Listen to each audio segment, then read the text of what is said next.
She hugged a stranger by mistake, thinking he was her brother coming home from deployment. The entire train station froze in fear. She'd just wrapped her arms around the city's most dangerous mafia boss. He smiled for the first time in years and decided she was his to protect. Alessandro Moretti didn't do train stations. Not anymore.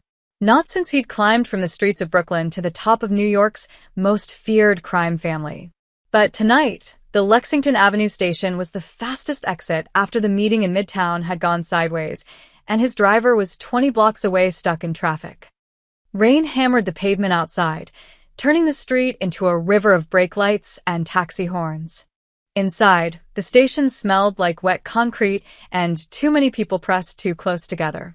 Alessandro moved through the crowd like a shark through shallow water, his charcoal Brioni coat spotless, his expression carved from granite, 2 bodyguards flanking him like shadows. People stepped aside without knowing why. Something about the way he moved. The way his eyes swept the platform without really seeing anyone. Marco, his lead bodyguard, murmured into his earpiece. "Car's 3 minutes out, boss." Alessandro didn't respond. His mind was still back in that conference room, replaying the negotiation with the Calabrese family. They'd pushed hard for Brooklyn territory. He'd pushed back harder. The deal was done, but the tension would linger for weeks. His phone buzzed. A text from his consigliera. "All clean. No tails." Good. Alessandro pocketed the phone and checked his watch. 9:47 p.m. His sister would be furious he'd missed dinner again. Then it happened. Someone slammed into him from behind. Not a bump, not an accident. Arms wrapped around his waist in a full embrace, a face pressed between his shoulder blades, and a voice, breathless and warm, whispered against his back. "You're finally home." The station didn't just go quiet. It went dead. Marco's hand flew to his jacket. The second bodyguard, Tony, pivoted with lethal precision. Commuters froze mid-step. A mother pulled her child close. Even the busker with the guitar stopped playing. Alessandro Moretti was not a man people touched.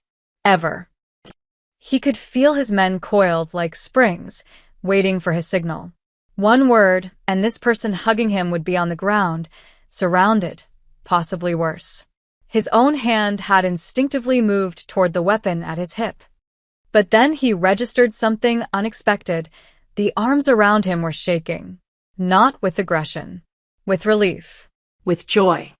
Alessandro raised his right hand, not to his weapon, but palm out toward his men. "Stand down." Marco looked like he'd been asked to juggle grenades, but he didn't draw. Tony's jaw clenched, but he stepped back half an inch. Slowly, Alessandro turned within the embrace. The girl stumbled backward the moment she saw his face. She was maybe 20, 21. Soaked from the rain despite clearly having just arrived, dark hair plastered to her cheeks, wearing a backpack covered in library book receipts and a coffee-stained jacket that had seen better years. Her eyes, huge and brown and currently filling with absolute horror, fixed on Alessandro's face. "Oh my God," she breathed. "Oh my God. You're not. I thought you were." She looked past him, scanning desperately, and Alessandro followed her gaze. There, 30 feet away, a young man in an army uniform was being mobbed by an older couple. Same general build as Alessandro. Same dark coat, though nowhere near the same quality. "I am so sorry," the girl stammered, backing up another step. Her cheeks had gone from pale to crimson in seconds. "I saw the coat, and my brother's been deployed for 18 months, and I thought, God, I'm such an idiot." Alessandro stared at her. He should say something. He was Alessandro Moretti. He'd negotiated treaties with men who ordered murders before breakfast. He'd stared down federal prosecutors and rival bosses and hadn't blinked. But right now, he couldn't find words. Because he couldn't remember the last time someone had touched him with warmth instead of fear. The girl was still backing away, nearly tripping over her own feet. "I'm sorry." "I'm really sorry. Please don't, I'm just going to." "Wait," Alessandro said. His voice came out rougher than he intended. The girl froze like a deer in headlights. Marco tensed. Tony's hand drifted back toward his jacket. Alessandro cleared his throat. It's fine. Honest mistake. The girl blinked at him like he'd just spoken Mandarin. Then she nodded frantically, clutched her backpack straps, and practically ran toward the opposite platform, disappearing into the crowd heading for the downtown train. Silence stretched for another 3 seconds. Then Marco exhaled. Boss, should we? No. She approached you directly. Protocol says. I said no. Alessandro smoothed his coat, though it didn't need smoothing. His heart was beating faster than it had during the meeting with the Calabrese family. It was an accident. We should at least get her information, Tony muttered. She saw your face up close. If she talks. She's not going to talk. Alessandro watched the spot where she'd vanished. She's going to forget this ever happened. But even as he said it, he knew it was a lie. Because he wasn't going to forget. Not the way she'd hugged him, like he was something precious. Not the joy in her voice when she'd whispered you're finally home, words no one had said to him in 10 years. Not even the panic when she'd realized her mistake, genuine and human and utterly without guile. For the first time since he was 15 years old, Alessandro Moretti laughed. It was quiet, barely more than a chuckle. But Marco and Tony exchanged glances like they'd just witnessed a miracle. Boss. Marco ventured carefully. Alessandro shook his head, still smiling, an expression that felt foreign on his face. Come on. Car's waiting. As they walked toward the exit, Alessandro glanced back once at the downtown platform. She was gone, swallowed by the crowd and the rain and the city that never stopped moving. But he'd felt something crack inside him when she let go. Some wall he'd spent years building. And now there was light coming through the gap. In the car, Marco made the call about clearing their route. Tony checked messages from their street contacts. Alessandro stared out the rain-streaked window at the glittering chaos of Manhattan. Marco, he said quietly. Yeah, boss. Find out who she is. Marco's fingers stilled on his phone. The girl? The girl. Boss, with respect, she was just some kid who. Find. Out. Who? She. Alessandro's voice remained soft, but something in it made Marco straighten. Name, address, occupation. I want everything, but I want it quietly. No one approaches her. No one scares her. Understood? Understood. As they pulled into traffic, Alessandro caught his reflection in the window. He was still smiling. Dangerous, that. Smiling meant thinking. Thinking meant distraction. And distraction in his world meant death. But for the first time in years, Alessandro Moretti didn't care. You're finally home. She'd meant it for someone else. But God help him, he'd felt it anyway. The penthouse overlooked Central Park like a kingdom surveying its territory. Floor-to-ceiling windows, imported marble, furniture that cost more than most people's cars. Alessandro had bought it 5 years ago because his financial advisor said it was a smart investment. He'd never once called it home. Now, at midnight, he stood at those windows with a glass of scotch he hadn't touched, watching rain streak down the glass. Below, the city glowed and pulsed and lived. Up here, everything was silent except for the whisper of climate control and his own thoughts. You're finally home. Alessandro closed his eyes. He could still feel it, the weight of her arms, the warmth of her cheek pressed against his coat, the absolute trust in that embrace. She'd hugged him like he was good, like he was worth missing. No one had touched him like that since his mother died. You're brooding. Alessandro didn't turn. He'd heard Sal Russo enter through the private elevator, heard his consigliere's measured footsteps across the marble. Sal had been with him for 15 years, since they were both hungry kids running numbers in Queens. He was the only person Alessandro trusted completely. Which meant he was also the only person who could see Alessandro like this and live to tell about it. I'm thinking, Alessandro corrected. Same thing, for you. Sal crossed to the bar, poured himself 2 fingers of bourbon. Marco called me. Said you had an interesting night. Marco talks too much. Marco's worried. Says some girl at the station grabbed you, and instead of having her checked for weapons and questioned, you let her run off into the crowd. Sal settled into one of the leather chairs. That's not like you. Alessandro took a sip of scotch. It burned going down. It was a mistake. She thought I was someone else. Mistakes get people killed in our business. She's not in our business. She put her hands on you in public. That makes her our business. Sal's voice was calm, but Alessandro heard the concern underneath. Victor Calabrese has people everywhere. If they saw that moment, if they think you've got a weakness. She's not a weakness. The words came out harder than Alessandro intended. She's nobody. Some college kid who mixed up her brother's coat with mine. Then why are we talking about her? Good question. Alessandro turned from the window. Sal was watching him with those sharp eyes that missed nothing. Not the untouched drink, not the tension in Alessandro's shoulders, not the fact that he'd been standing at this window for 40 minutes without moving. You think we should deal with her, Alessandro said flatly. Sal's expression didn't change. Protocol says anyone who approaches you unexpectedly needs to be vetted. Name, background, associations. If she's clean, we let her go with a warning. If she's not, he let the sentence hang. No. Boss. I said no, Sal. Alessandro set his glass down with a sharp click. We're not touching her. We're not scaring her. We're not doing anything to her. Sal leaned forward. Then what are we doing? Alessandro moved to the window again, but this time he saw his own reflection more than the city. Dark eyes. Hard jaw. A face that made grown men nervous. His father's face, people said, though Alessandro had worked hard to be nothing like his father. She hugged me, he said quietly.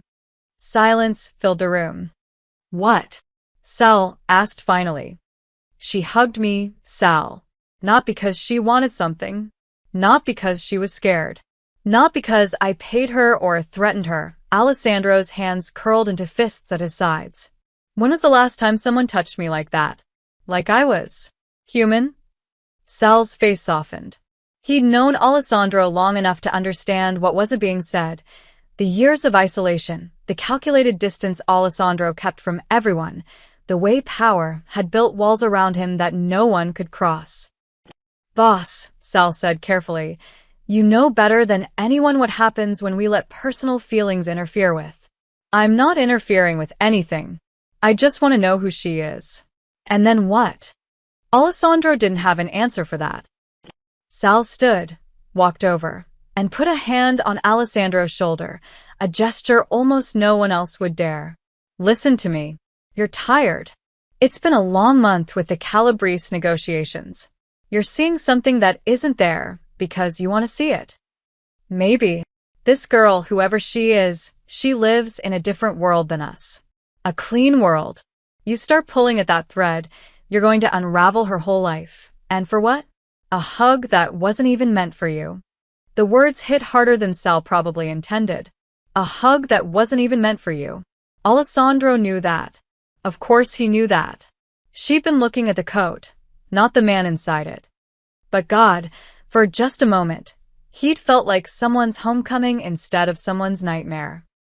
I know what I'm doing, Alessandro said. Sal sighed. You never listen to me when you get like this. That's why you're the consigliera and I'm the boss. Despite himself, Sal smiled. Fair enough. I'll tell Marco to run a background check. Quiet, like you said. Nothing that'll spook her. Thank you. Don't thank me yet. You might not like what we find. Sal headed for the elevator, then paused. For what it's worth, I hope she's exactly who she seemed. Someone innocent and kind who made a mistake. Because guys like us, we don't get a lot of those moments.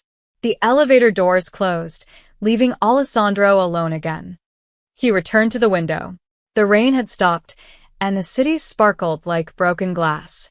Somewhere out there, in some small apartment he didn't know yet, that girl was probably laughing about her embarrassing mistake at the train station. She'd go to sleep and forget. Alessandro knew he wouldn't sleep at all. He pulled out his phone and typed a message to Marco. I want her name by morning. Everything else within 48 hours. No contact. No traces. Invisible. The reply came instantly. Already on it, boss. Alessandro pocketed the phone and finished his scotch in one burning swallow. Dangerous. This was dangerous. Sal was right about that much. But Alessandro had built an empire on calculated risks. What was one more? The file arrived at 6:47 a.m., delivered by Marco himself rather than sent digitally. Alessandro appreciated that. Some information shouldn't exist in ones and zeros. He'd been awake for hours anyway, running on coffee and the restless energy that always followed sleepless nights. His home office overlooked the park where joggers were already making their morning loops, blissfully unaware that one of the city's most dangerous men was watching them from 40 stories up. Marco set the manila folder on Alessandro's desk. That was fast work, even for our guys. What did you find? Alessandro reached for the folder, but didn't open it yet. Exactly what you didn't want to hear, boss. Marco's expression was grim. She's clean. Painfully clean. Alessandro opened the folder. The first thing he saw was a photograph, not a surveillance shot, but a scan of a student ID. Leah Ferry smiled at the camera with the kind of genuine warmth that didn't know how to be fake. Dark hair pulled back, no makeup, eyes crinkled at the corners. She looked younger than 21. Happier than anyone working 2 jobs had a right to look. Leah Marie Ferry. Alessandro read aloud. Hunter College, junior year, majoring in education. Wants to be a teacher, Marco added. Elementary school. She's been on the dean's list every semester despite working 30-plus hours a week. Alessandro flipped to the next page. Employment records. The book Nook, part-time sales associate, $13 per hour. Rosie's all-night cafe, cleaning staff, $14 per hour. Both in different boroughs, which meant she was spending money on subway fare just to get between jobs. She's got a younger sister, Marco continued. Mia, age 16. Leah's been her legal guardian for 3 years, since their parents died in a car accident on the Brooklyn Bridge. Alessandro's hand stilled on the page. Father was a construction worker. Mother was a nurse. No life insurance worth mentioning. The apartment they'd been renting went co-op right after they died, and Leah couldn't afford to buy it. She and her sister moved to a studio in the Bronx. Marco's voice softened slightly. No criminal record, not even a parking ticket. No connections to any families, ours, or anyone else's. She's never even been inside a casino. Alessandro studied the address. Jerome Avenue. He knew that neighborhood. Knew it was the kind of place where you triple-locked your door and still didn't feel safe. Where sirens were background music and opportunity was something that happened to other people in other zip codes. Bank records. Alessandro asked. Marco shifted his weight. Boss, maybe we should. Bank records, Marco. She's got $847 in checking. Nothing in savings. She's exactly 3 weeks behind on her electric bill, 2 months behind on her student loans, and she's been dodging calls from a collections agency about medical debt from her mother's final hospital stay. Marco pulled out another sheet. That's the interesting part. The debt's about $4,300. Not huge, but big enough that they've been aggressive about collection. Alessandro's jaw tightened. $4,000. He'd spent more than that on a watch he never wore. She was drowning over an amount he wouldn't notice, missing from his wallet. There's more, Marco said quietly. According to her work schedule, she's at the bookstore from noon to 6, then takes 2 trains to the cafe to clean from 10 p.m. to 2 a.m. 4 hours of sleep, then morning classes. Every day, boss. Monday through Saturday. And Sunday? Sundays she spends with her sister.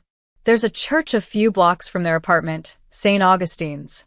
They go to the 11 o'clock service. Then she takes Mia to the library or the park, depending on weather. Every single Sunday, like clockwork. Alessandro closed the folder and leaned back in his chair. The leather creaked softly. This was what Sal had warned him about. This girl wasn't part of their world. She was everything their world destroyed. innocence, hope, goodness. She worked herself to exhaustion to keep her sister in school and food on the table. She smiled like she had something to smile about even when she clearly didn't. And he'd felt all of that in one hug. "What do you want us to do, boss?" Marco asked. Standard procedure would be to file this and forget it. She's no threat. Alessandro stood and walked to the window. Dawn was breaking over the city, painting everything gold and pink. Beautiful and false. "Her route to the cafe," he said. "She goes through Lexington Station. Yeah. Catches the 9:15 train to the Bronx, then transfers at 149th Street. What time does she usually arrive at Lexington?"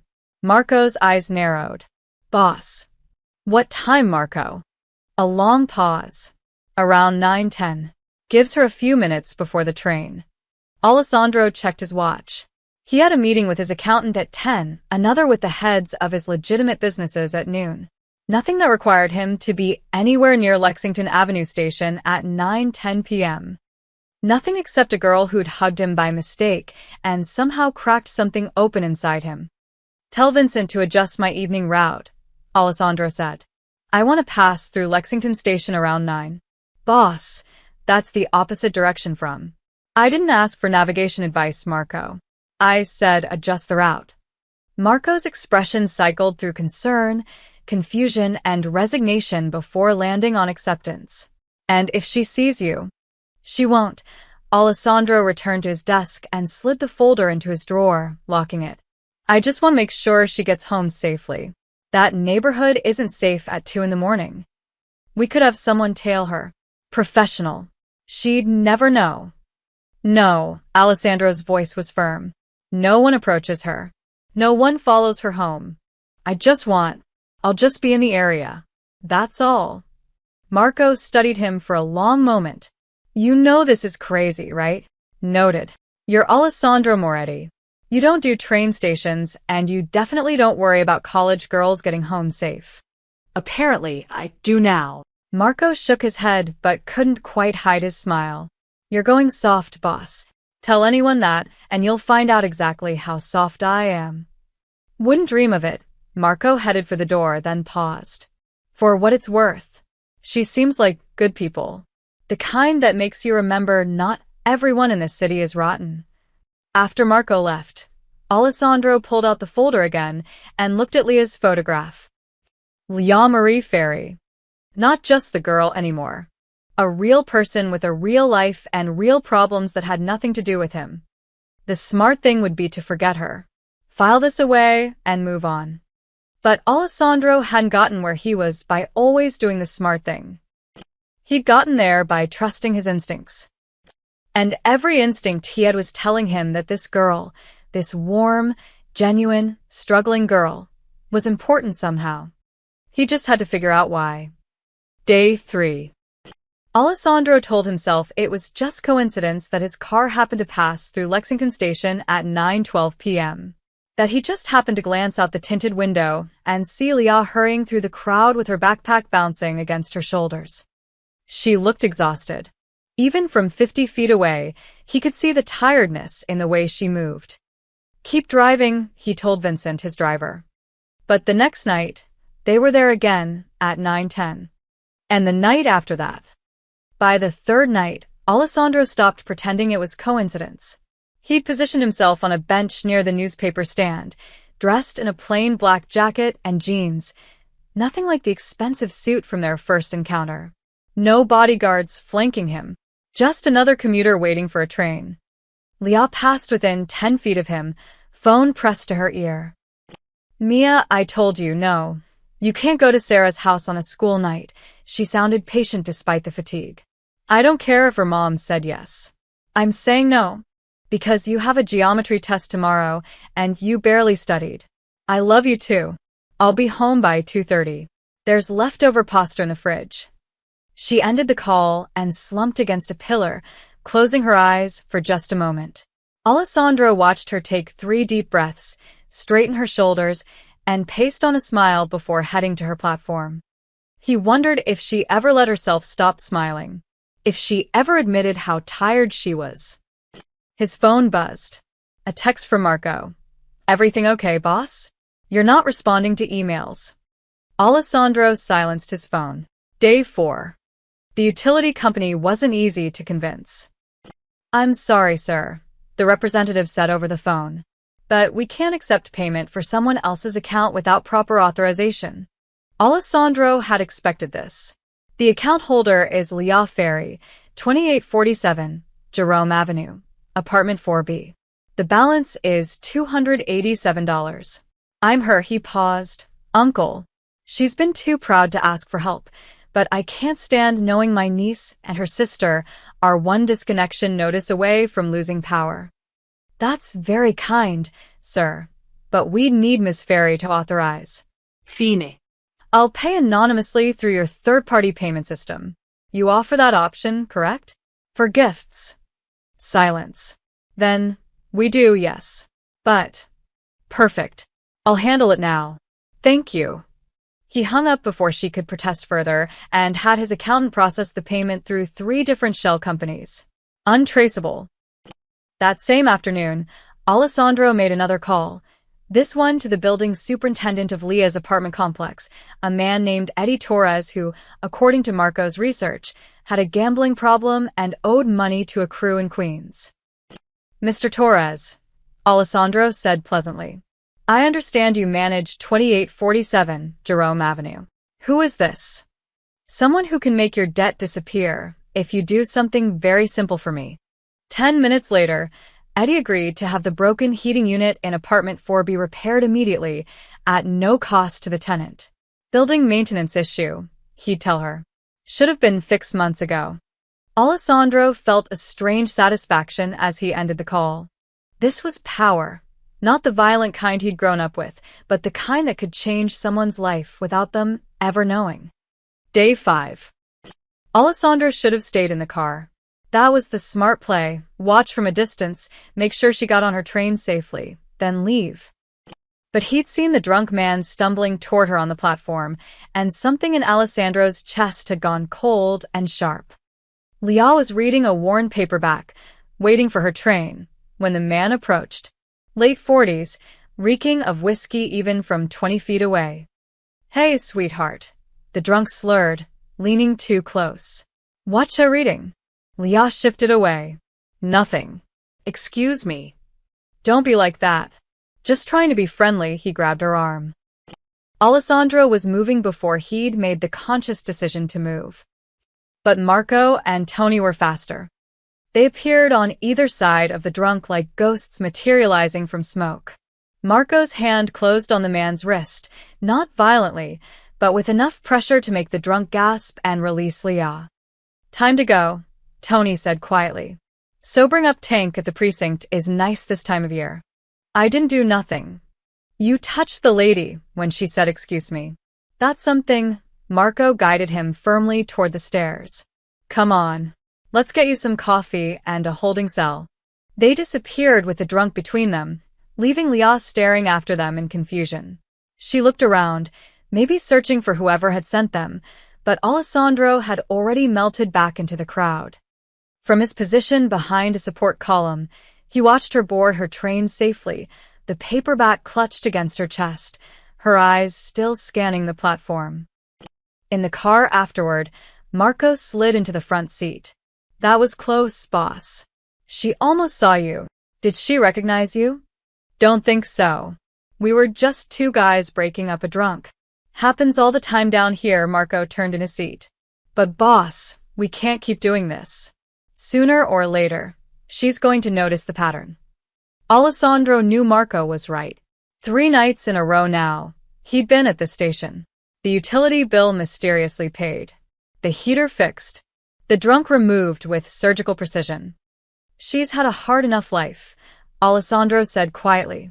I'm just evening the odds a little. You're getting attached. I'm being careful. Those aren't the same thing. Marco's voice was gentle but firm. You know what Sal would say. Alessandro did know. Sal would say he was being reckless. That caring about this girl was a liability. That in their world, caring got you killed. But Alessandro had spent 15 years not caring about anyone except his sister and Sal. 15 years of calculated moves and strategic relationships, and keeping everyone at arm's length. Leah Ferry had hugged him by mistake, and somehow that accident had reminded him what it felt like to be human. "1 more week," Alessandro said. "I'll watch over her for 1 more week, make sure she's stable, then I'll step back." Marco didn't look convinced, but he nodded. 1 more week. That night, Leah got home to find a note from Eddie the super slipped under her door. "Fixed your heater. Building maintenance. Should have done it months ago. Sorry for the delay." She stared at the note for a long time, then at the electric bill on her counter that no longer showed a past due balance. "Weird," she muttered. But she was too tired to question good luck. She just hoped it would last. Day 6. The announcement crackled through the station speakers at 9:18 p.m. Due to police activity at 86th Street, all southbound trains are delayed indefinitely. We apologize for the inconvenience. A collective groan rippled through the crowd. Commuters pulled out phones, calling bosses and babysitters, and anyone expecting them. Alessandro watched from his usual position near the column as Leah checked her phone, her face falling. She typed quickly, probably texting her sister, then slumped onto one of the metal benches lining the platform. Alessandro should leave. Vincent was waiting in the car. He had early meetings tomorrow. There was no reason to stay. But his feet carried him toward the bench anyway. He sat on the opposite end, leaving a respectful distance between them. Marco and Tony positioned themselves nearby, trying and failing to look casual. Alessandro caught Marco's expression, something between disbelief and concern. For 5 minutes, neither of them spoke. Leah scrolled through her phone, occasionally glancing at the empty tracks. Alessandro pretended to read emails, but mostly just watched her from his peripheral vision. She looked different up close. Younger, maybe. There were dark circles under her eyes that makeup couldn't hide, and her jacket had a small tear near the collar that had been carefully stitched. But when she smiled at something on her phone, probably a text from her sister, it transformed her entire face. "Excuse me," Leah said suddenly. Alessandro's heart kicked. "Yes. Do you know if the delays usually last long?" She gestured at the empty platform. "I've only been taking this route for a few months. Depends on the situation." Alessandro kept his voice neutral, casual. "Police activity can mean anything from 20 minutes to 2 hours. "Great," she sighed, but there wasn't real anger in it. Just tired acceptance. "My sister's going to kill me. I promised I'd help her with geometry homework when I got home." "You work late?" "Cleaning crew at a cafe in the Bronx. Glamorous, right?" She said it with self-deprecating humor, not bitterness. "The good news is no one bothers you at 2 in the morning. The bad news is everything else." Despite himself, Alessandro smiled. "Sounds challenging. It pays the bills." Mostly, Leah tilted her head, studying him. "You look familiar. Have we?" Her eyes widened. "Oh God. You're the guy." Alessandro's pulse quickened. "The guy? From last week. I hugged you by mistake." Her cheeks flushed pink. "I thought you were my brother. I'm still mortified about that, by the way." "Don't be. Honest mistake. You were really nice about it." Most people would have freaked out, she smiled sheepishly. "Your friends definitely looked ready to freak out." Across the platform, Marco shifted uncomfortably. Tony had his hand near his jacket, instinct taking over, even though there was no threat. "They're protective," Alessandro said carefully. "Occupational hazard." "What do you do?" The question hung in the air. Alessandro had answered it 1,000 times with 1,000 different lies. Import-export, real estate, financial consulting. Lies that were technically true, but missed the whole truth by miles. "Business," he said finally. "Boring stuff. Can't be that boring if you need bodyguards." Smart. She was smart. Alessandro found himself actually smiling. "Fair point. Let's just say I work in a competitive field." Mysterious, Leah tucked her legs under her on the bench, getting more comfortable. "I'm Leah, by the way. Since we've already hugged, we might as well know each other's names." Alessandro hesitated. His real name was dangerous. Recognition could come from anywhere. but lying felt wrong somehow. Alex, he said. Close enough to the truth. Nice to officially meet you, Alex. She extended her hand. Alessandro shook it. Her hand was small in his, rough with calluses from work, but warm. He held it a half-second too long before releasing it. So, what brings you to Lexington Station at 9:20 on a Thursday? Leah asked. Aside from mysterious business stuff, just passing through. My usual route, not entirely a lie. It had become his usual route, just not for the reasons she'd assume. Well, lucky me. I get to apologize in person for tackling you last week. She paused. Did I wrinkle your coat? It looked expensive. It's fine. Really? Good. Because I definitely couldn't afford to replace it, she laughed, but there was truth under the humor. I'm on a ramen and rice budget until student loans stop eating my paychecks. College. Hunter. Junior year. Education major. Her whole face lit up when she said it. I want to teach elementary school. 2nd or 3rd grade, ideally. That age where they still think learning is magic, you know? Alessandro didn't know. He dropped out at 16 to run numbers for his father's crew. School had been something that happened to other people. That sounds rewarding, he said instead. It will be. If I survive the next 2 years, Leah checked her phone again. My sister keeps asking when I'll be home. She's 16 and thinks she's grown, but she's still scared to sleep when I'm not there. You take care of her. Since our parents died, yeah. 3 years now, she said it matter-of-factly. Like, she'd said it enough times that the pain had dulled to an ache. It's just us. But we're good. We figure it out. Alessandro knew what figuring it out meant from her file. It meant working 2 jobs and skipping meals and staying up until 4 a.m. to help with geometry homework. It meant sacrificing everything so her sister could have a normal life. She's lucky to have you, Alessandro said quietly. Leah looked at him, really looked at him, and something shifted in her expression. That's a kind thing to say. It's true. For a moment, they just sat there in comfortable silence. The station buzzed around them, announcements, footsteps, distant conversations, but in their little bubble on the bench, everything felt still. You're different than I expected, Leah said finally. How so? When I first saw you last week, you looked so serious. Intimidating, honestly. But you're actually pretty easy to talk to, she smiled. Turns out you're human under all that mysterious businessman energy. If only she knew how wrong she was. The speakers crackled. Service resuming on southbound trains. Next train in 5 minutes. Leah stood, shouldering her backpack. Well, Alex, it was nice talking to you. Thanks for keeping me company during the delay. Anytime. She started toward her platform, then turned back. Hey, if you're ever around at 9 on a weeknight and feeling charitable, the cafe where I work makes terrible coffee but amazing pie. Rosie's up in the Bronx. First slice is on me. You know, to make up for the assault by hugging. Before Alessandro could respond, she waved and disappeared into the crowd boarding the arriving train. Marco appeared at his elbow. Boss, what the hell was that? A conversation. You don't do conversations. You do negotiations and interrogations. Apparently, I do conversations now. Alessandro watched the train pull away, carrying Leah toward another night of cleaning floors and going home exhausted. Did you hear what she said? She invited me for pie. It's a trap. It's pie, Marco. From a girl you've been secretly following for almost a week. Boss, you're losing perspective. Maybe he was. But as Alessandro headed back to his car, he couldn't stop thinking about the way Leah had smiled when she talked about teaching kids who still thought learning was magic. He'd forgotten people like that existed. He'd forgotten magic existed at all.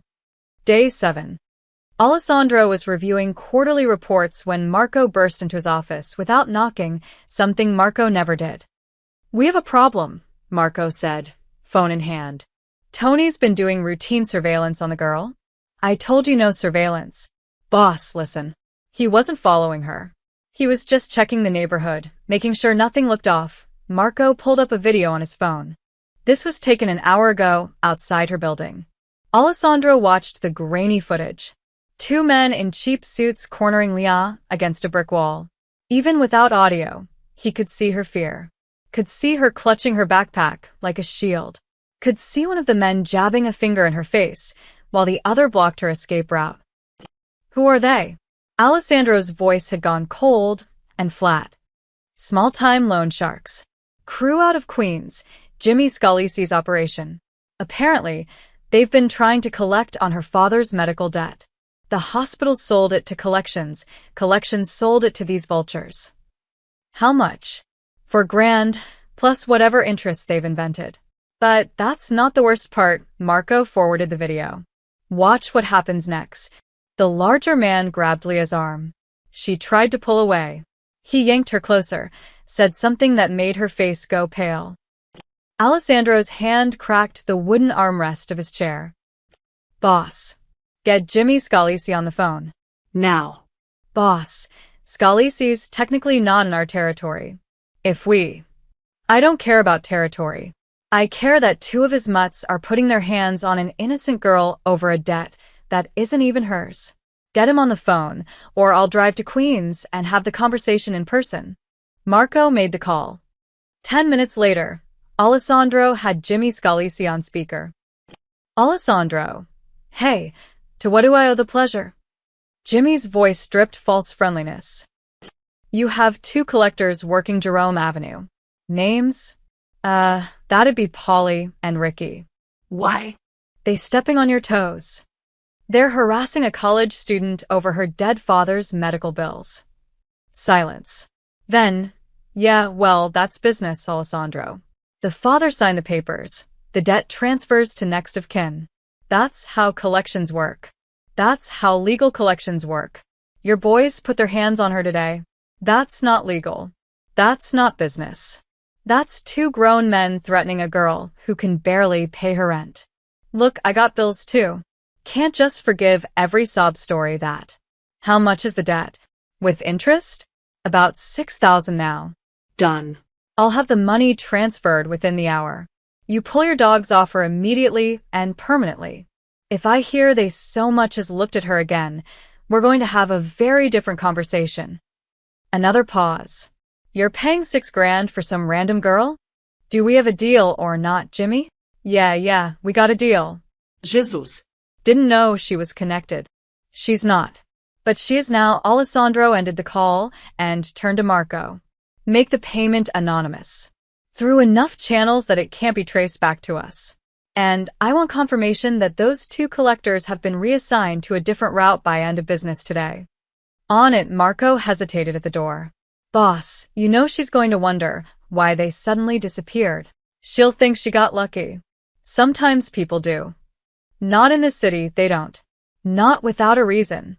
After Marco left, Alessandro pulled up the surveillance footage again. Watched Leah's face as the man grabbed her. Watched her try to be brave, even though she was terrified.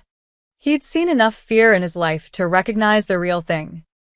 No one should have to feel that way walking home from class. Day 8. Her manager at the cafe is a piece of work, Marco reported the next morning. Guy named Dennis Kowalski. Makes her clean the grease traps every shift, schedules her for the worst hours, and, according to the other staff, he's been shorting her hours on her time card. Alessandro looked up from his breakfast. Can we replace him? Not without it being obvious. But the cafe's owner, Rosie Martinez, is a nice lady. Older, runs a clean business. If she knew what Dennis was doing, she'd can him in a heartbeat. Then make sure she knows. Boss, how am I supposed to? You're a creative guy, Marco. Figure it out. Alessandro sipped his coffee. And while you're at it, find out if there are any better shifts available. Morning shifts, maybe. Something that doesn't have her cleaning until 2 a.m. By day 9, Dennis had been fired after Rosie received an anonymous email with timestamped security footage showing him stealing from the register and falsifying employee hours. Rosie was horrified, apologized to her entire staff, and asked if anyone wanted different shifts. Leah requested mornings. She got them, starting the following week. Day 10. Alessandro sat in his car outside Rosie's cafe at 11:47 p.m., watching through the window as Leah cleaned tables for the last time on the night shift. She was humming. He couldn't hear it, but he could see it in the way her shoulders moved. She looked happy, lighter somehow. You know this is getting excessive, right? Sal had slid into the back seat unannounced. Marco told me everything. The loan sharks, the cafe manager, the utility bills. Boss, you're not just protecting her anymore. You're rebuilding her entire life. I'm removing obstacles. You're playing God, Sal leaned forward. And what happens when she figures it out? When she realizes all this good luck isn't luck at all? She won't. She's smart, Alessandro. You said so yourself. Smart people ask questions. Through the window, Leah was laughing with another waitress, wiping down the counter. The weight that had been on her shoulders for days seemed lighter. Look at her, Alessandro said quietly. When was the last time you saw someone actually happy at 2 a.m. in the city? That's not the point. That's exactly the point. She works herself to death trying to keep her sister safe and fed. She never complains. She just does it. Every single day, Alessandro turned to face Sal. You know what she said to me? She wants to teach kids who still think learning is magic. When's the last time either of us believed in magic? Sal's expression softened. Boss, I get it. I do. But caring about her from a distance is one thing. What you're doing, erasing her problems, manipulating her life, that's something else. I'm helping. You're getting involved. And in our world, getting involved means putting her in danger. Alessandro knew Sal was right. Every move he made, every problem he solved for Leah, tied her more closely to him. And being close to Alessandro Moretti was the most dangerous place in New York to be. But he'd watched her be threatened by loan sharks. Watched her work 2 terrible jobs just to survive. Watched her smile through exhaustion because her sister needed her to be strong. He couldn't walk away now. 1 more week, Alessandro said. Then I'll stop. You said that last week. This time I mean it. Sal didn't look convinced, but he climbed out of the car without another word. Alessandro watched until Leah finished her shift and headed for the train station, Marco and Tony following at a discreet distance to make sure she got home safe. She'd be starting her morning shift soon. Better hours, better pay, safer commute. All because of him. All without her knowing. Alessandro told himself he was doing the right thing. He told himself he could stop whenever he wanted. He told himself a lot of things that night. None of them were true. Day 11. Leah Ferry wasn't stupid. She'd grown up in Brooklyn, raised by parents who'd taught her that nothing in life came free. When her electric bill mysteriously zeroed out, she'd been grateful but confused. When the heater got fixed after months of complaints, she'd been suspicious, but too cold to question it. When the loan sharks who'd been hounding her for weeks suddenly vanished without explanation, she'd been relieved but deeply unsettled. 1 stroke of good luck was possible. 2 was coincidence. 5 was something else entirely. She sat in the Hunter College library, supposedly studying for her child's psychology exam, but instead making a list in her notebook. Electric bill, paid, how? Heater, fixed finally, but why now? Loan sharks, gone, they said the debt was handled. Dennis fired, caught stealing, convenient timing, morning shift. Opened up right when I asked. Leah tapped her pen against the paper. She'd learned to budget every dollar, to expect the worst, to plan for disaster. Sudden good fortune didn't fit her worldview. It felt wrong. Staged. Like someone was pulling strings behind the scenes. Her phone buzzed with a text from Mia. Did you pay my field trip fee? Ms. Chun says it's covered. Leah's stomach dropped. She hadn't paid it. She'd been planning to scrape together the $40 next week. She grabbed her phone and called the school. Hunter, hi. How can I help you? Hi. This is Leah Ferry, Mia Ferry's guardian. I'm calling about her science field trip fee. My sister says it's been paid, but I didn't. Let me check. Yes, here it is. Paid in full yesterday. Anonymous donation through our scholarship fund. Yes. We received a large donation earmarked for students with financial need. Your sister qualified. Is there a problem? No. No problem. Thank you. Leah ended the call with shaking hands. Someone was paying her bills. Someone was solving her problems. Someone was watching her close enough to know about a $40 field trip fee. The question was, who? That evening, Leah left the bookstore at her usual time, but didn't head straight to the train. Instead, she lingered near the entrance, pretending to check her phone while watching the street. There. Two men in dark suits, standing near a parked black SUV. The same two men she'd seen outside her building last week. The same ones who'd appeared at the train station when that drunk had grabbed her. They were trying to look casual, but Leah had grown up in neighborhoods where you learned to spot people who didn't belong. These guys stood out like federal agents at a street fair, too alert, too professional, too aware of everything around them. One of them spoke into his wrist like he had a wire. Security.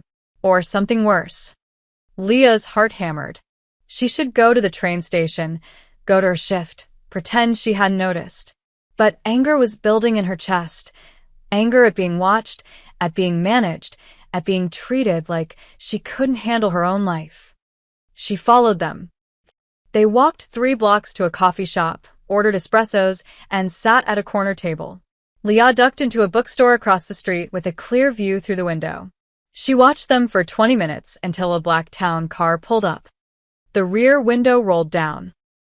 Even from across the street, Leah recognized the profile. Alex. The mysterious businessman from the train station. The man she'd hugged by mistake. The man who'd been so easy to talk to during the delay. The man who'd apparently been orchestrating her entire life for the past week and a half. One of the suited men, the bigger one, leaned into the car window, clearly giving a report. She couldn't hear the words, but she could see Alex listening intently, could see him nod, could see him hand something to the guard. An envelope, maybe, or cash. Leah felt like she'd been punched in the stomach. All of it. Everything. The bills, the job changes, the loan sharks disappearing. It wasn't luck. It was him. She caught the train to Lexington Station, barely registering the stops. Her mind spun with questions and anger, and something that felt uncomfortably like betrayal, which was ridiculous because Alex didn't owe her anything. They'd talked once. For maybe 20 minutes. But he'd seemed genuine. Kind. Human. Instead, he'd been treating her like a project. Like charity. By the time she reached Lexington Station, her anger had crystallized into something cold and sharp. She stood on the platform, checking the time. 9:12 p.m. If his pattern held, he'd be here soon. She didn't have to wait long. The black town car pulled up to the station entrance. Alex stepped out, not in jeans and a jacket this time, but in an expensive suit that probably cost more than her monthly rent. The 2 guards flanked him immediately. Leah stepped directly into his path. Leah. He stopped, surprise flickering across his face. What are you? Why are you doing this? Her voice came out harder than she'd intended, but she didn't care. The bills.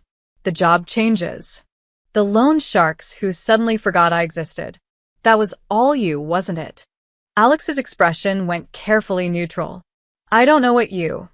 Don't. She stepped closer, and she noticed his guards tense. Don't lie to me. I saw them. She pointed at the suited men. I saw them reporting to you. I've seen them following me for days, and I was too tired to notice. But I'm noticing now. Leah, if you'll just let me explain. Explain what? That you've been playing puppet master with my life? That you think I'm some charity case who needs a rich guy to swoop in and fix everything? Angry tears stung her eyes, but she refused to let them fall. I've been taking care of myself and my sister for 3 years.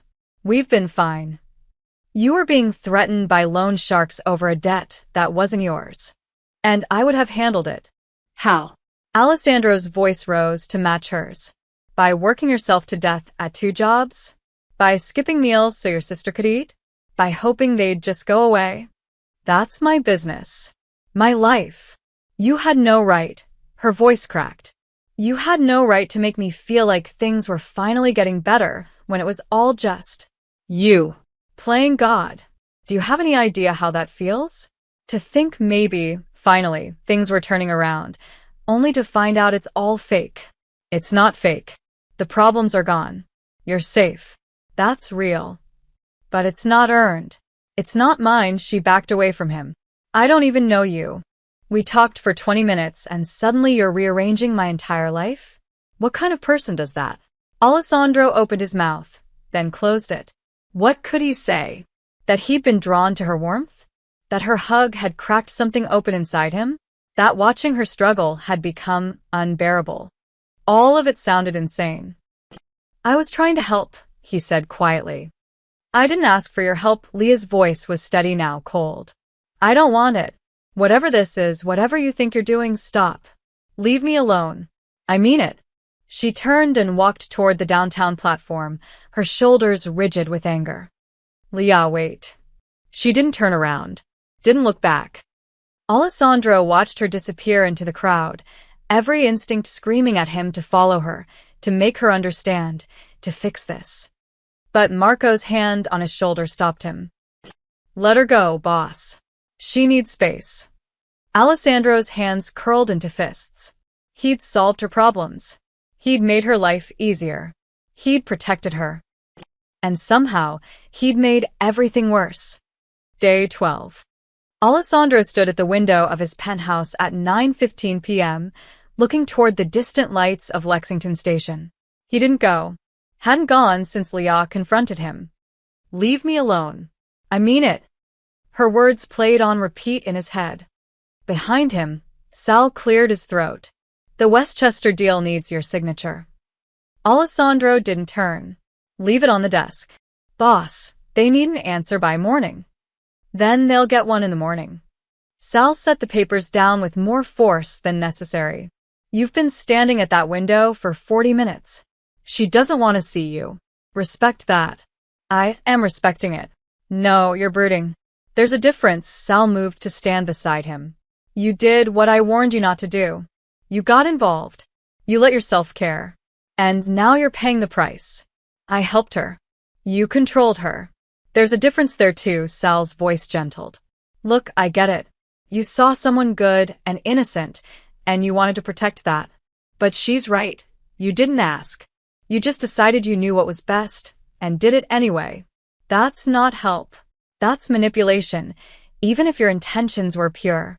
Alessandro's jaw tightened. So what do you suggest? I just forget about her? Pretend I never met her? That's exactly what I suggest. For her sake, as much as yours. But Alessandro couldn't forget. Every time he closed his eyes, he saw her face in the station, the hurt and betrayal written across it. He'd spent 15 years building an empire on power and control, and the one time he tried to use that power for something good, he destroyed the only genuine thing he'd touched in years. Day 13. The morning meeting was a disaster. Alessandro sat at the head of the conference table, surrounded by his captains and lieutenants, while Marco presented the quarterly earnings from their legitimate businesses. Numbers scrolled across the screen: restaurants, construction companies, waste management contracts. Boss, Marco said for the third time.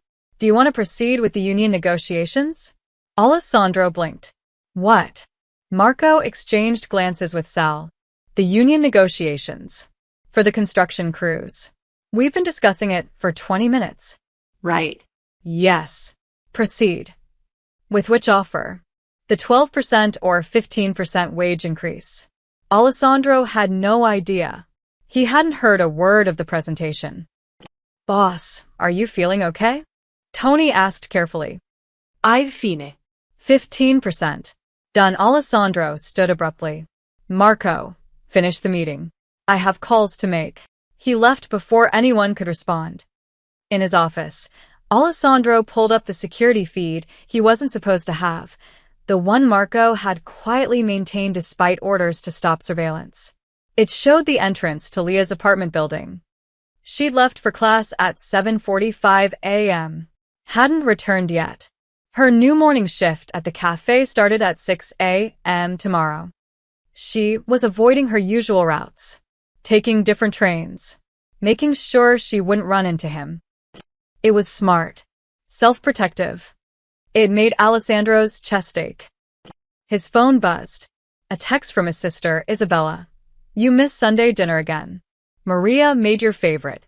Are you avoiding us? He was avoiding everyone. Meetings, dinners, obligations. Everything felt hollow now. Before Leah, he'd been fine with hollow. He'd built a life around it. Now hollow felt suffocating. Day 14. Victor Calabrese smiled as his underboss, Frank Russo, slid a folder across the restaurant table. You were right, Frank said quietly, mindful of the other diners at the upscale Italian place in Little Italy. Something's off with Moretti. Show me. Frank opened the folder. Surveillance photos of Alessandro at Lexington Station. Multiple nights. Different angles. He's been showing up at the same location, same time for almost 2 weeks. Just standing there. Watching. Watching what? At first, we thought he was meeting someone. But he never meets anyone. He just waits, then leaves. Victor studied the photos. Alessandro Moretti was many things, ruthless, calculating, dangerous, but sentimental wasn't one of them. Men like Alessandro didn't waste time standing in train stations unless there was a reason. There's more, Frank continued. He pulled out another photo. 3 nights ago, we caught him having what looked like an argument with a girl. College age. Nobody important. Victor leaned forward. Nobody important. But Moretti was arguing with her in public? That doesn't sound like him. That's what caught our attention. So we dug deeper. Frank produced another set of photos. The girl's name is Leah Ferry. 21, student, works at a cafe. No connections to any family that we can find. But here's the interesting part. Moretti's been all over her life. Paid off her debts. Fixed problems at her jobs. Had his men following her for protection. Protection from what? Nothing specific. That's what makes it weird. It's like he's just watching over her. For no reason. Victor sat back, processing. After the tense Brooklyn negotiations 2 weeks ago, he'd been looking for an angle on Moretti. A weakness. A pressure point. You didn't get ahead in this business without exploiting every advantage. And Alessandro Moretti caring about some random college girl? That was one hell of an advantage. Keep watching her, Victor said. I want to know her schedule, her routes, everywhere she goes. If Moretti's protecting her, there's a reason. And if there's a reason, we can use it. You thinking about making a move? I'm thinking Moretti's distracted. His captains are noticing. Words getting around that he's slipping. Victor tapped the photo of Leah. A distracted boss is a vulnerable boss. And I didn't get where I am by ignoring vulnerabilities. Frank grinned. When? Soon. Let me think about it. Victor closed the folder. In the meantime, keep the surveillance quiet. I don't want Moretti knowing we're watching until it's too late. Back in his penthouse, Alessandro finally signed the Westchester contracts at 11 p.m., hours past deadline. Sal had left them with a note. Your head's not in the game. Figure out what you're doing before someone gets hurt. Alessandro knew Sal was right. He was distracted, unfocused, vulnerable. In his world that got you killed. But knowing it and fixing it were different things. He pulled out his phone and opened a new message to Leah. His thumb hovered over the keyboard. I'm sorry. Too simple. I never meant to hurt you. Too defensive. You were right. I had no right to interfere. Closer, but still not enough. He deleted the draft and set the phone down. What could he possibly say that would make this right? She'd asked him to leave her alone. The honorable thing, the right thing, was to respect that. Even if it killed him. Alessandro returned to the window, to his vigil overlooking a city that suddenly felt empty despite 8 million people. He didn't know that across town, Victor Calabrese was planning his next move. He didn't know that his distraction had been noticed by all the wrong people. He didn't know that staying away from Leah, the thing she'd asked for, the thing he was trying to give her, was about to become the most dangerous decision he'd ever made. All he knew was that for the first time in 15 years, Alessandro Moretti felt powerless. And he had no idea how to fix it. Day 15 morning. Victor Calabrese spread the surveillance photos across his desk like a poker hand. 2 weeks of watching. 2 weeks of gathering intelligence. 2 weeks of waiting for the perfect moment. He hasn't been back to the station in 3 days, Frank reported, standing on the other side of the desk. Not since the argument with the girl. But he's still distracted, Victor said. I have sources inside his operations. He missed 2 major meetings this week. Signed contracts without reading them. His consigliera had to cover for him at a sit-down with the Gambino associates. So he's off his game. What's the play? Victor studied the photo of Alessandro and Leah mid-argument. The body language told a story, his hand reaching out, her backing away, genuine emotion on both their faces. Not business. Not strategy. Something personal. When's the last time Alessandro Moretti had something personal? Victor mused aloud. Never, as far as I know. Exactly. No wife, no girlfriend, barely sees a sister. He's been untouchable because he has no attachments. But this girl, Victor tapped her photo. He paid off her debts. Fixed her jobs. Had his top men following her around like she was a diplomat. Nobody does that unless they care. So we grab her? Use her as leverage? Too risky. Kidnapping brings heat we don't need. Federal attention. Police investigations. Victor shook his head. No, we do this smart. We create a situation where both of them are vulnerable. He pulled out a map of Lexington Avenue Station and spread it across the desk. Red marks indicated security cameras. Blue marks showed exit points. Green marks showed blind spots. The station is perfect, Victor continued. Crowded enough that chaos provides cover. Public enough that it looks random. We hit them during evening rush, make it look like a robbery gone wrong. Moretti dies. The girl dies. Tragic crossfire. NYPD writes it up as gang violence or random crime. Frank leaned over the map. Moretti hasn't been to the station in 3 days. What if he doesn't show? He will. Victor smiled coldly. Because she will. The girl's been avoiding it too. Taking different routes. For now. But her exams end today. Check the academic calendar. Hunter College finals week wraps up this afternoon. She'll go back to her normal routine. Victor traced a route on the map. She leaves campus around 5 p.m., catches the 6 train to Lexington, transfers to her cafe in the Bronx. She's a creature of habit. She'll be back. And Moretti has been watching that station for weeks. Even if he's trying to stay away, he'll check on her. Men like us, when we care about something, we can't help ourselves. Victor's eyes glittered. We're predictable that way. Frank studied the map. How many shooters? 4. Dressed like commuters. 2 on the platform, 2 at the exits. We wait until they're both there, him watching her from a distance like he's been doing. Then we move fast. Take them both down before his security can react. His bodyguards are good. Marco Rizzoli and Tony Benedetti. Former military, both of them. I know. That's why we're using the crowd as cover. Even the best bodyguards hesitate when civilians are in the line of fire. Victor rolled up the map. We do this today. Evening rush. 6:15 p.m., when the platform's most crowded. That's cutting it close for planning.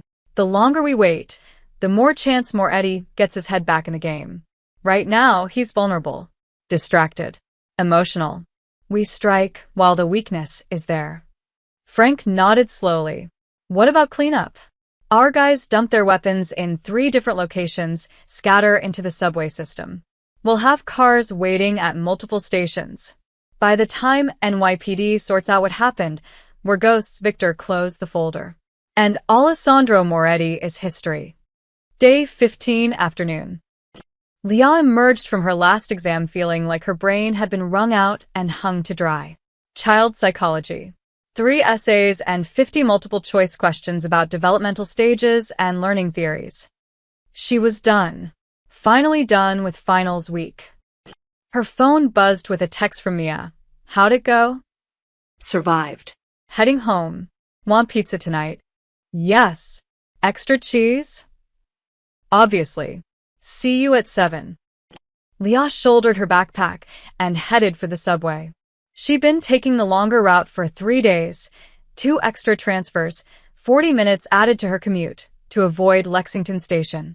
To avoid any chance of running into Alex. Or Alessandro. Or whatever his real name was. She'd Googled him after their confrontation. Alessandro Moretti, New York business. The results had been illuminating. Vague articles about real estate and construction.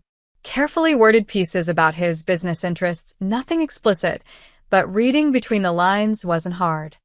He wasn't just wealthy. He was dangerous. And he'd been following her, manipulating her life, playing hero when she'd never asked for saving. But 3 days had passed. Surely he'd gotten the message by now. Surely he'd moved on to whatever mysterious businessmen did when they weren't interfering in college students' lives. Leah stood at the subway entrance, looking at the map. The long route home would take an hour. The regular route through Lexington, 25 minutes. It was her station.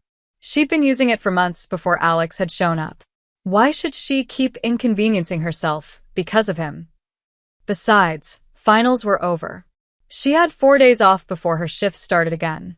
Time to celebrate with Mia, catch up on sleep, maybe finish that novel she'd been trying to read for weeks. Things were getting back to normal. Leah descended into the subway and headed for the 6th train. The train that would take her through Lexington Station at approximately 6:15 p.m.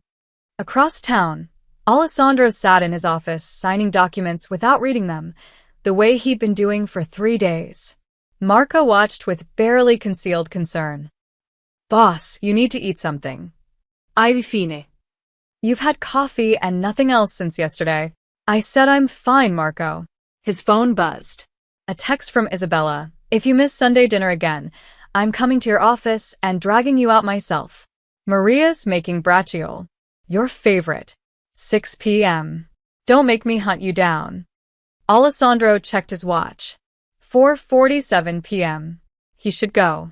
Should spend time with his sister, pretend to be human for a few hours, try to reset his head. But his mind kept drifting to Lexington Station. To Leah's schedule. Her exams ended today. Would she go back to her regular route? Or was she still avoiding it? He shouldn't care. She'd asked him to leave her alone. But what if those loan sharks came back? What if Dennis at the cafe had friends who wanted revenge for getting him fired? What if? Boss, Marco's voice cut through his thoughts. You're doing it again? Doing what? Thinking about the girl. You need to let this go. Alessandro knew Marco was right. But knowing and doing were different things. Just one more time, Alessandro heard himself say. I'll check the station one more time. Make sure she's safe. Then I'll let it go. Marco's expression darkened. Boss, that's a bad idea. You need distance. Clean break. One more time, Marco. That's all.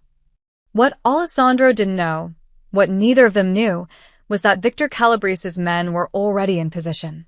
Waiting. Day 15, evening, 6:13 p.m. Lexington Station was packed. Friday evening rush hour meant every inch of platform space was claimed by commuters desperate to get home. Leah stood near a support pillar, earbuds in, scrolling through her phone while she waited for the 6th train. She felt lighter than she had in days. No more exams. No more stress. Just pizza with Mia and a weekend of doing absolutely nothing. She didn't notice the 2 men in business suits positioning themselves 20 feet away. She didn't see the other 2 flanking the exits. She didn't feel the danger closing in. Alessandro stepped out of his town car at 6:14 p.m. against every piece of advice Marco had given him. This is a mistake, boss, Marco muttered, scanning the crowd with professional paranoia. You should be at your sister's. 5 minutes. I just need to see that she's okay. Tony positioned himself near the entrance, while Marco stayed close to Alessandro. The crowd flowed around them like water around rocks, commuters too focused on getting home to notice 3 men who moved like predators. Alessandro spotted her immediately. Even in a sea of people, Leah stood out, backpack slung over one shoulder, looking relaxed for the first time since he'd met her. The weight she'd been carrying seemed lighter. She looked happy. Good. That's what he'd wanted. For her to be okay. He should leave now. He'd seen what he'd needed to see. But his feet wouldn't move. Victor's man, disguised in a rumpled suit and loosened tie, spoke quietly into his collar mic. Target 1 on platform. Target 2 just arrived, northeast entrance. Positions, came Victor's voice through the earpiece. 4 men moved through the crowd like sharks through a school of fish. It happened fast. One moment, Alessandro was watching Leah check her phone. The next, Marco's hand clamped on his shoulder with crushing force. Gun. The word barely left Marco's mouth before the first shot cracked through the station. Chaos erupted instantly. Screams. People dropping to the ground. Others running blindly. A woman's purse exploded in a shower of cosmetics. The newspaper stand shattered. Alessandro's training kicked in. He pivoted toward cover, hand reaching for his weapon. But Marco was faster, already drawing, already moving between Alessandro and the shooter. Then Alessandro saw her. Leah stood frozen on the platform, earbuds torn out, eyes wide with terror. And behind her, pushing through the panicking crowd, a man in a business suit was raising a pistol directly at Alessandro's back. The angle was perfect.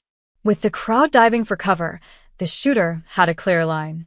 Alessandro was exposed, caught between 2 positions. Time slowed. Marco was engaged with the first shooter. Tony was at the entrance, trying to push through the stampeding crowd. Alessandro was drawing his weapon but knew he wouldn't be fast enough. The man behind Leah leveled his gun. And Leah moved. She didn't think, didn't hesitate. She saw the man raising his weapon toward Alessandro, saw the intent in his eyes, and her body reacted before her brain could catch up. She threw herself sideways, crashing into Alessandro with her full weight. They went down hard, Alessandro's back slamming into a metal trash bin that toppled and rolled. The shooter's bullet sparked off the concrete where Alessandro's head had been a half-second earlier. Stay down, Alessandro shouted, covering Leah's body with his own as more shots rang out. Marco's gun barked twice. The first shooter dropped. Tony had cleared the entrance and took out the second shooter with 3 precise shots. The third gunman, seeing his partners down, fired wildly into the crowd before Tony's next bullet caught him in the shoulder. He stumbled backward and ran for the emergency exit. The fourth, the one who nearly killed Alessandro, realized the ambush had failed. He turned to run, but Marco was already there, weapon pressed against the man's spine. Don't even breathe wrong, Marco growled. Silence fell, broken only by sobbing and the distant wail of sirens. Alessandro pushed himself up, still shielding Leah. Are you hurt? She stared up at him, breathing hard, her eyes impossibly wide. What just? Are you hurt? He repeated, hands checking her for blood, for wounds. No. I'm not. She looked around at the carnage. 2 bodies. Blood pooling on the platform. Marco holding a man at gunpoint while Tony secured the perimeter. Commuters huddled behind pillars and benches, traumatized and terrified. And Alessandro, looking at her with eyes that held 15 years of violence, she was only now beginning to understand. Oh my God, Leah whispered. Who are you?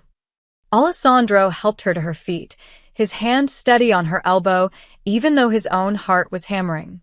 We need to get you out of here. Now. Those men, they were trying to kill you. Yes. And your people they just shot. Her voice cracked. Leah, I'll explain everything, but not here. The police are coming. We have to go. She pulled away from him, stumbling backward. Her hands were shaking. Her whole body was shaking. You're not a businessman. No.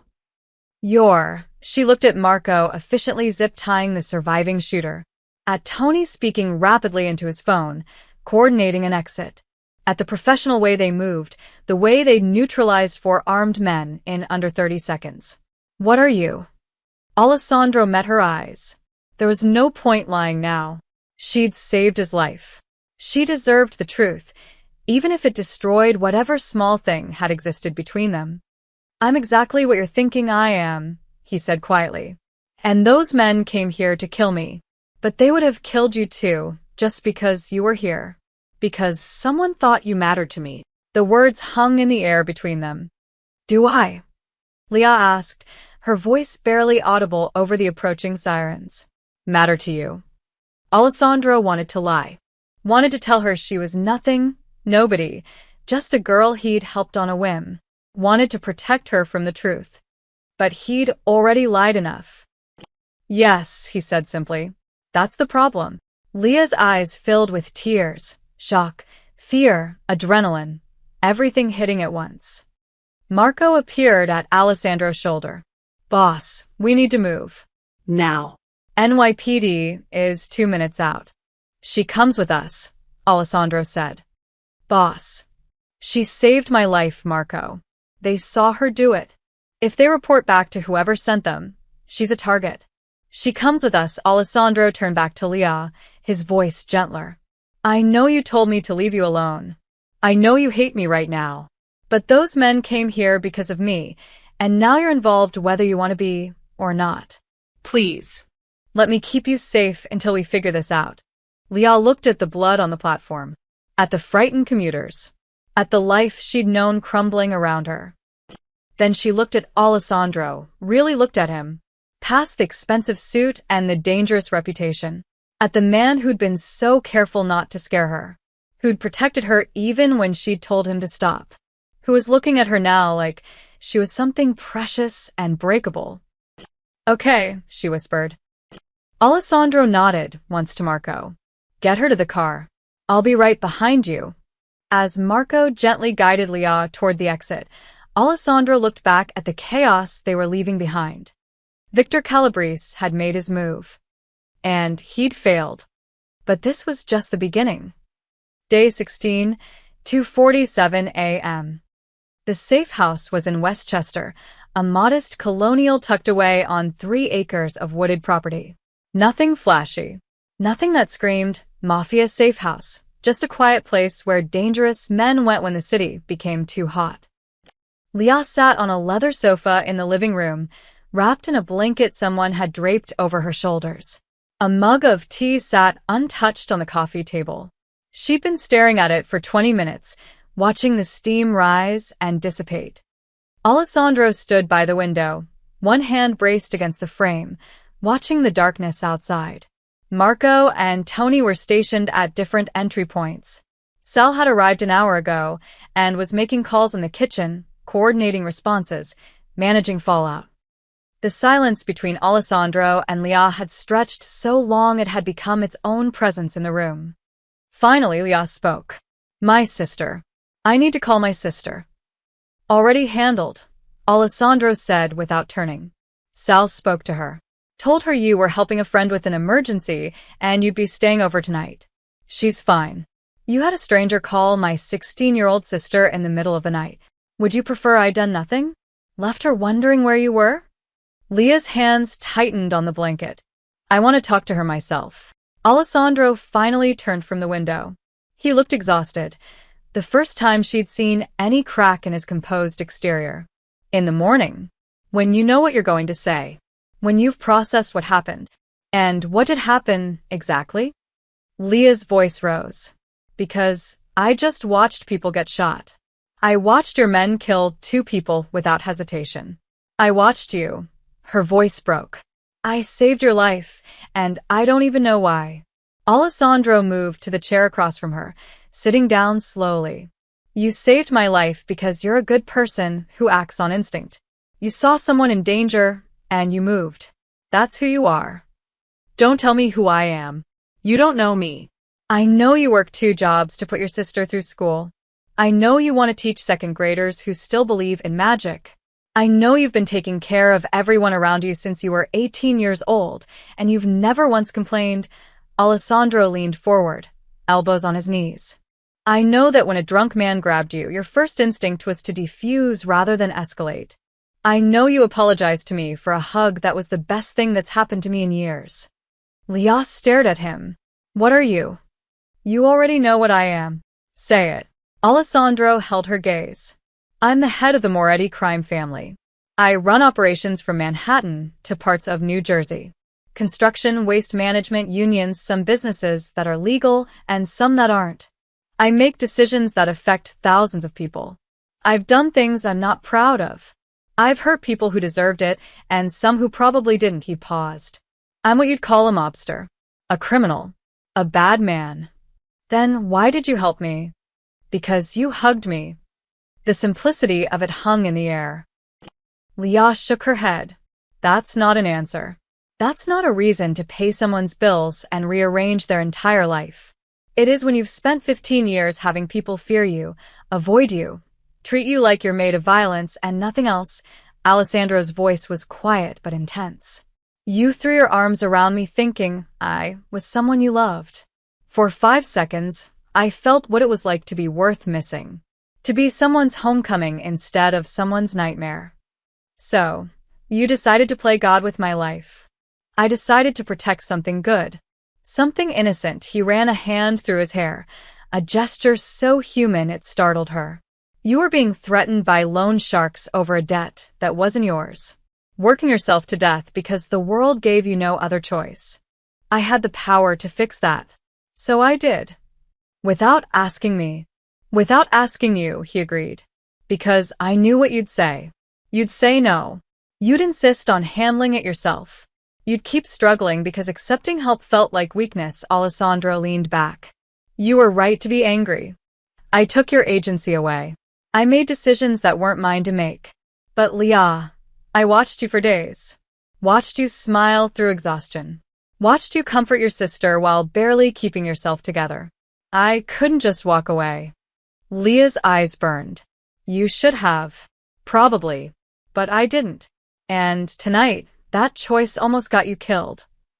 The words settled between them like stones. Those men at the station, Leah said. They came for you. A rival family. The Calabrese crew. We've had tensions for months. They saw me distracted, saw me watching you, and decided to exploit it. Alessandro's jaw tightened. They were right. I was distracted. I've been unfocused, making mistakes, missing meetings. My people noticed. My enemies noticed. And they struck when they thought I was weakest. Because of me. Because of what I felt for you. There's a difference. Leah pulled the blanket tighter. I don't even know you. You know me better than most people. Alessandro's voice softened. That conversation on the bench during the train delay? That was real. That was me, not the boss, not the criminal. Just a man talking to a woman who made him remember what it felt like to be human. Leah thought back to that night. The easy conversation. The way he'd listen more than he talked. How safe she'd felt sitting next to a stranger in a crowded train station. You weren't pretending, she said slowly. I've never pretended with you. Not once. But you lied. About who you were. What you were. I omitted the truth. There's a difference. Alessandro stood and walked back to the window. If I'd told you the truth that night, you would have run. And I wouldn't have blamed you. Most people run when they figure out what I am. I should run now. You should. But you haven't. Leah looked at her hands. At the scrape on her palm from when she'd crashed into Alessandro on the platform. When she'd saved a mobster's life without thinking twice. Why did you really help me? She asked quietly. And don't say it was just the hug. Alessandro was silent for a long moment. When he spoke, his voice was raw with something that sounded like pain. One mistake. One hug. That's all it took. He turned to face her. I've built an empire on control and fear. I've made myself untouchable. And then you threw your arms around me by accident and cracked something open inside me that I thought was dead. I couldn't stop thinking about you. Couldn't stop wanting to protect that warmth, that goodness. I told myself I was just helping. But the truth. He gave a bitter laugh. The truth is I was selfish. I wanted to be part of your life, even if you didn't know I was there. I wanted to be the reason something good happened to you. Just once. Tears spilled down Leah's cheeks. You're insane. Completely. This is the most messed up thing I've ever heard. I know. You could have just asked me to coffee like a normal person. I'm not a normal person, Leah. Normal people don't have rivals who shoot up train stations. She laughed, a watery, slightly hysterical sound. This is crazy. Yes, I should leave. Go back to my life. Forget all of this. You should, Alessandro agreed. And I'll make sure you're safe. I'll have people watching your building, your sister's school, everywhere you go. The Calabrese family will know that touching you means war. You'll be protected, even if you never see me again. Leah wiped her eyes. And that's supposed to make me feel better? Knowing I'll have mobsters following me forever? No. It's supposed to keep you alive. She stood, the blanket falling away. I saved your life tonight. You did. Why? Why did I do that? Alessandro met her eyes across the room. I don't know. You tell me. Leah didn't have an answer. She'd acted on instinct, thrown herself at a man she'd told to leave her alone, risked her life for someone who'd manipulated hers. It didn't make sense. Unless some part of her had known, even then, that beneath the lies and control and danger, Alessandro Moretti was just a man who'd forgotten how to connect with anyone. Until a mistaken hug had reminded him.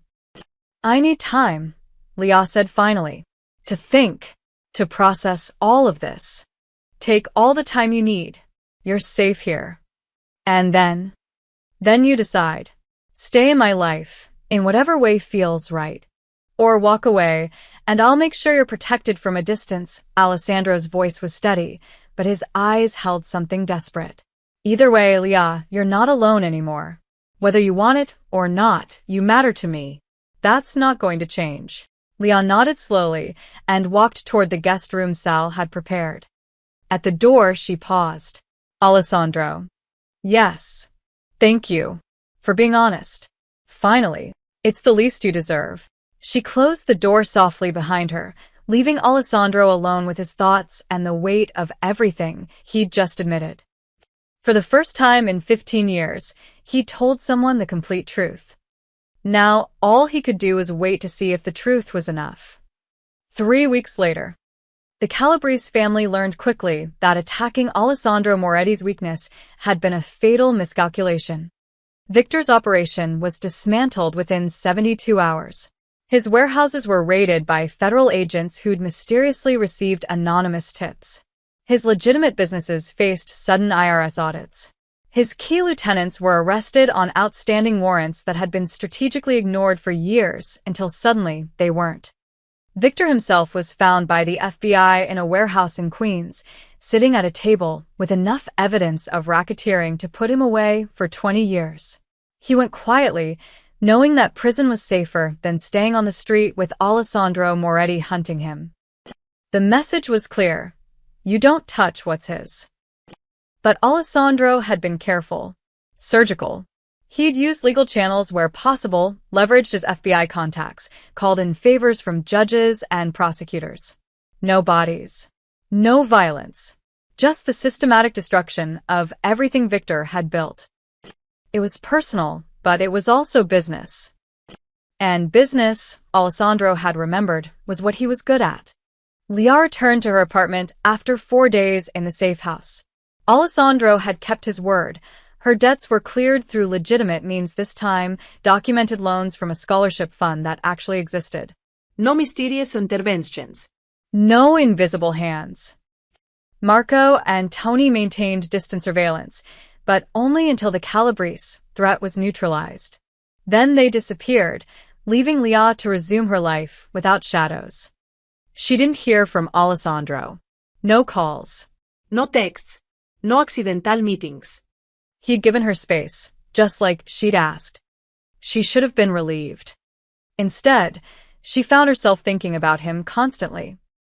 In class, she'd remember the way he'd cover her body with his own during the shooting. At work, she'd recall the raw honesty in his voice when he'd admitted why he'd helped her. At night, she'd replay their conversation on the bench, Before she'd known what he was, when he'd just been Alex, a man who listened more than he talked. Mia noticed. You've been weird lately. I've been normal. You've been staring into space a lot. And you smile at random times. It's creepy, Mia paused. Is this about that friend emergency you had a few weeks ago? Maybe. Is it a boy? Leah laughed despite herself. It's complicated. That's what people say when it's definitely a boy, Mia grinned. You should call him. I don't know if I should. Why not? Because he was dangerous. Because his world had almost gotten her killed. Because caring about him was reckless and stupid and completely insane. But also because when she'd looked into his eyes in that safe house, she'd seen something real beneath all the violence and power. Something broken that recognized the broken parts of her. Something that had reached out in the only way it knew how. It's complicated, Leah repeated. Alessandro stood on the Lexington Avenue platform at 9:12 p.m. on a rainy Friday, exactly 3 weeks after the shooting. He was alone. No Marco. No Tony. No bodyguards. Just a man in a dark coat, hands in his pockets, watching the rain streak the windows. He'd stayed away like he'd promised. Given Leah the space she'd needed. Focused on business, on rebuilding his focus, on being the boss his family needed. But tonight, he'd come back to where it all started. He didn't expect to see her. She'd moved on, probably. Forgotten about the crazy mobster who'd upended her life over a mistaken hug. That was good. That was what he wanted. He was a terrible liar, even to himself. The crowd flowed around him, commuters heading home, tourists studying maps, teenagers laughing into their phones. Normal people living normal lives. Then he saw her. Leah stood at the top of the stairs, her backpack slung over one shoulder, hair damp from the rain. She was scanning the platform like she was looking for something. Looking for someone. Their eyes met across the crowd. For a moment, neither moved. Alessandro's heart hammered in his chest. He should leave. Should walk away and let her have her normal life. But Leah was walking toward him, slowly at first, then faster. She stopped 3 feet away. Hi. Hi, his voice came out rougher than intended. You're here. I am. Alone? Yes. Leah nodded, processing. I've been coming here every Friday. Same time. For 2 weeks. Thought maybe you'd, she trailed off. I was giving you space. Like you asked. I know. But, she stepped closer. I've been thinking about what you said. About the hug. About why you helped me. Alessandro's chest felt tight. Leah. Let me finish, she took a breath. You were wrong to manipulate my life. Wrong to make decisions without asking. Wrong to think you knew what I needed. I know. But you were also right about one thing. I would have said no. I would have kept struggling because I'm stubborn and proud, and I've spent 3 years proving I don't need anyone. Her eyes glistened. Except I do need people. I need help sometimes. I need someone to see me drowning and throw me a rope, even if I'm too proud to ask for it. You deserved better than secrets and manipulation. I did. I do. She moved closer still. But I also deserve the truth. And you gave me that finally. The real you. Not the boss or the criminal. Just Alessandro. Rain drummed against the station roof. The crowd moved around them like water around stones. I saved your life, Leah said quietly. You did. Want to know why? Alessandro couldn't breathe. Why? Because somewhere between that first hug and that train delay and everything after, I started to care. About the man who sat quietly on a bench and listened. The man who looked at me like I was something precious. The man who forgot how to be human until someone reminded him by accident. She closed the remaining distance between them. I'm choosing this, Leah whispered. Choosing you. Not because I don't know what you are. Because I do know, and I see who you're trying to be anyway. Then she wrapped her arms around him, pressing her face against his chest. This time, it wasn't a mistake. This time, Alessandro knew exactly who was holding him. His arms came around her slowly, carefully, like He was holding something fragile and infinitely valuable. Around them, the station buzzed with life, announcements, footsteps, conversations. Rain fell outside, turning the city silver. But for Alessandro Moretti, everything was still. The hug that had started as a mistake had become the beginning of something real. Something worth protecting. Something worth being better for. "Welcome home," Leah murmured against his coat. This time, she meant it for him. And Alessandro, for the first time in 15 years, felt like he actually was home.